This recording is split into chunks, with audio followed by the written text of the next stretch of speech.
Assalamualaikum warahmatullahi wabarakatuh. Alhamdulillahi wa kafa. Assalatu wassalamu ala khairil khalqi jam'a wa ala alihi wa sahbihi ahli sidqi wal wafa, amma ba'd. Anak-anakku sekalian yang kami cintai, pada kesempatan kali ini marilah kita panjatkan puja dan puji syukur kepada Allah Subhanahu wa taala.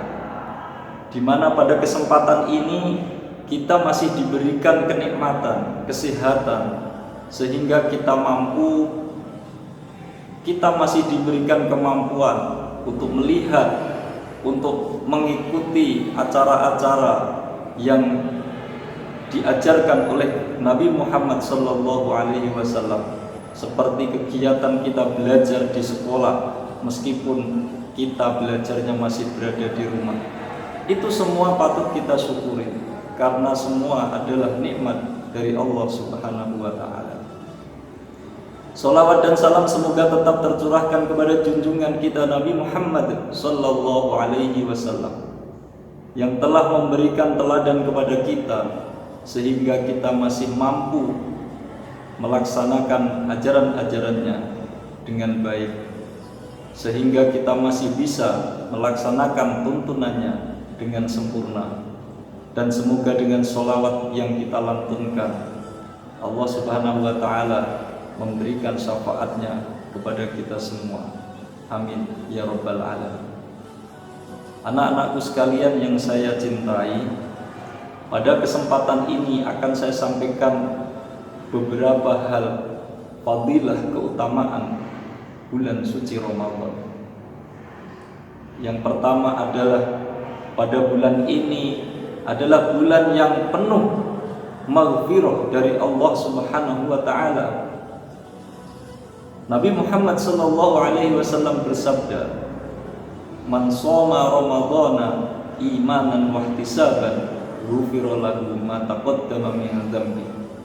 Yang artinya, barang siapa yang mau menjalankan puasa Ramadan, maka akan diampuni oleh Allah dosa kita yang sudah lalu. Karena saking Allah ini maha pemberikan maaf, maha memberikan maghfirah, maka jangan sampai kita gunakan waktu yang diberikan Allah masih bertemu dengan bulan Ramadan tahun ini, harus kita gunakan dengan baik supaya kita mendapatkan ampunan dari Allah Subhanahu wa ta'ala atas dosa yang sudah kita lakukan. Anak-anakku sekalian yang saya cintai, keutamaan yang kedua adalah pada bulan ini amalan-amalan soleh seperti sholat, puasa, membaca Al-Quran, itu pahalanya akan dilipat gandakan oleh Allah Subhanahu wa ta'ala menjadi 700 kali lipat atau 700.000 kali lipat dari hari-hari sebelumnya pada bulan-bulan yang lain selain bulan Ramadan. Maka Allah Subhanahu wa ta'ala berfirman, "Syahrul Ramadhan alladzi unzila fihi al-Qur'an hudal lin-nas wa bayyinatin minal huda wal furqan." Yang artinya, pada bulan Ramadan adalah bulan di mana diturunkannya Al-Quran, dan di situ ada petunjuk serta Al-Quran menjadi pembeda antara hal yang baik dan yang buruk. Maka dari itu, marilah kita berbanyak untuk membaca Al-Quran pada siang ataupun malam bulan Ramadan tahun ini.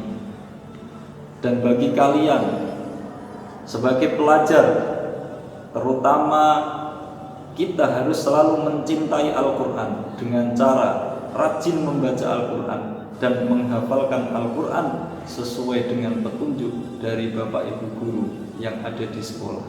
Semoga kita semua mampu menjalankan ibadah pada bulan Ramadan tahun ini sampai nanti akhir Ramadan. Amin ya rabbal alamin. Anak-anakku sekalian yang saya cintai, untuk yang ketiga, yaitu amalan puasa adalah amalan yang langsung kepada Allah Subhanahu wa ta'ala. Jadi amalan yang diawasi langsung oleh Allah Subhanahu wa taala. Di mana pada saat kita akan berbohong kepada orang lain dengan sembunyi-sembunyi untuk makan atau minum, orang lain, orang tua tidak tahu, tapi Allah Subhanahu wa taala tahu. Maka dari itu ibadah puasa adalah ibadah yang langsung oleh Allah Subhanahu wa taala. Kemudian yang kedua, Allah Subhanahu wa taala menjanjikan pada hadis yang dijelaskan oleh Nabi Muhammad sallallahu alaihi wasallam, yaitu barang siapa yang mau berpuasa maka besok akan dipertemukan oleh Allah Subhanahu wa taala di surganya. Bahkan sebagian ulama tafsir mengatakan kata-kata liqa itu maknanya adalah melihat Allah Subhanahu wa taala. Nazar langsung melihat zat Allah Subhanahu wa taala. Inilah hikmah puasa yang paling menggembirakan bagi kita semua. Semoga kita semua mendapatkan berkah pada bulan Ramadan tahun ini. Amin ya rabbal alamin. Mungkin itu saja yang dapat saya sampaikan. Kurang dan lebihnya mohon maaf. Usikum wa nafsi bitaqwallah. Wassalamualaikum warahmatullahi wabarakatuh.